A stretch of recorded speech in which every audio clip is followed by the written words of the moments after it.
Today I want to invite you to take a look at Matthew chapter 23. Matthew 23 is perhaps the harshest chapter in terms of what we hear from the teaching of Jesus that we find certainly in Matthew's gospel and really perhaps in all four of them. And it starts at the beginning of the chapter. Then Jesus said to the crowds and to his disciples, so this is for everybody, the scribes and the Pharisees sit on Moses' seat. They sit in the place of teaching.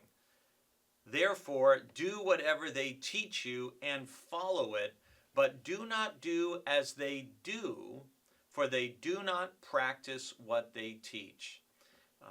This is a hugely important point for Jesus. They don't practice what they teach. And to Jesus, that is the biggest fault that a teacher can have. And throughout Matthew 23, we have this series of basically woes. Woe to you, scribes and Pharisees. And we hear that in verse 13 and in verse 15, verse 16, and on it goes, verse 23. And verse 23 is our verse for the day. Woe to you, scribes and Pharisees, hypocrites, for you tithe mint, dill, and cumin, and have neglected the weightier matters of the law, justice and mercy and faith. It is these you ought to have practiced without neglecting the others.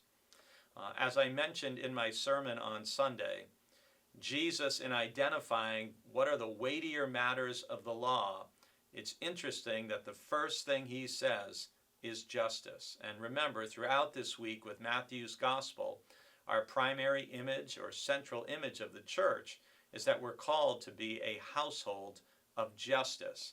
And justice, mercy, and faith are the three pillars of the law that Jesus identifies in Matthew 23.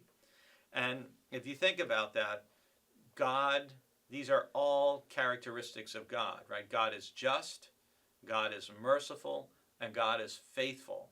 And we are called to be people who practice justice, to be people who are merciful and are faithful.